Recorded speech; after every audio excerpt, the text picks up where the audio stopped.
ભરૂચ જિલ્લામાં આવેલા અંકલેશ્વર તાલુકાના ભડકોદરા ગામે સેવા સેતુ કાર્યક્રમની પૂર્ણાહુતિ કરવામાં આવી હતી, જેમાં ગ્રામજનોને વિવિધ સરકારી સેવાનો સ્થળ પર જ લાભ અપાયો હતો।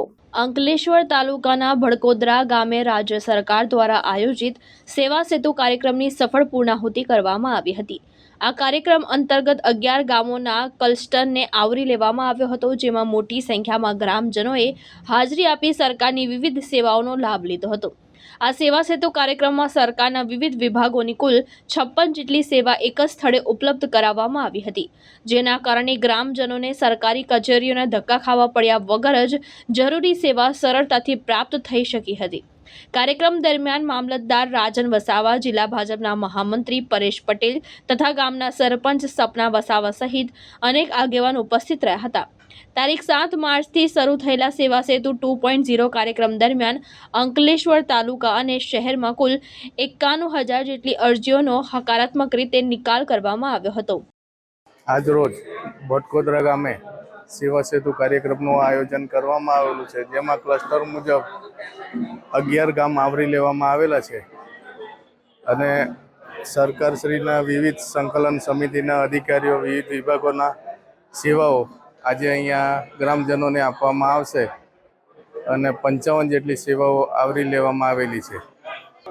સેવા સેતુ પ્રોગ્રામમાં આજે ભડકોદરા ગામે જ્યારે સેવા સેતુ પ્રોગ્રામ રાખવામાં આવ્યો છે, ત્યારે અહીંયા ભડકોદરા ગામે સેવા સેતુમાં 56 જેટલી યોજનાઓનો લાભ અહીંયા આપવામાં આવી રહ્યો છે। અમારા ભડકોદરા ગામના અને આજુબાજુના ગામથી પધારેલ કોસંબડીથી લઈને કાપોદરાથી લઈને દરેક લોકો અહીંયા જ્યારે અહીંયા લાભ લેવા આવ્યા છે, ત્યારે સૌનો આભાર માનું છું। અને સેવા સેતુ પ્રોગ્રામ જે સરકારનો સમન્વય જનતા સાથે સીધો થાય, એક પુલ જેવો પુલ બને અને ગરીબ જનતા, મધ્યમ વર્ગ જનતા સરકાર સાથે સીધા સંપર્કમાં આવે, એ રીતના આ કાર્યક્રમ રાખવામાં આવ્યો છે, જેમાં આરોગ્યની ટીમ દ્વારા એમની ચિંતા કરવામાં આવે છે। આરોગ્યની દરેક યોજનાઓ એમના સુધી પહોંચાડવામાં આવી છે। એ જ રીતે અમારા ખેડૂત મિત્રો માટે ગ્રામ સેવકો અહીંયા ઉપલબ્ધ છે અને એના માટે ઘણી બધી યોજનાઓ, જેમ કે એગ્રીકલ્ચર દવાઓથી લઈને તાર ફેન્સિંગ, જે ખેતરમાં જાનવરો બધા આવે છે એને રોકવા માટે તાર ફેન્સિંગની વ્યવસ્થા, એવી ઘણી બધી યોજનાઓ આજે આ તબક્કે અહીંયાથી આપવામાં આવે છે। અને ત્યારબાદ વાત કરું આવકના દાખલા, જાતિના દાખલા, આ બધી સુવિધાઓ અહીંયાથી આપવામાં આવી છે આજે। અને સરસ મજાની વાત કે આપણા અંકલેશ્વર તાલુકા કક્ષાનો કાર્યક્રમ છેલ્લી 7 તારીખથી અવિરત ચાલુ હતો।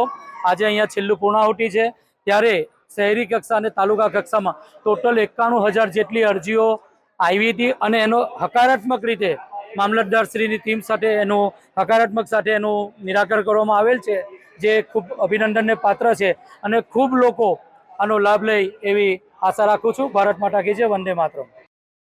ધર્મેશ રાણા, દ્રષ્ટિકોણ ન્યૂઝ, અંકલેશ્વર, ભરૂચ।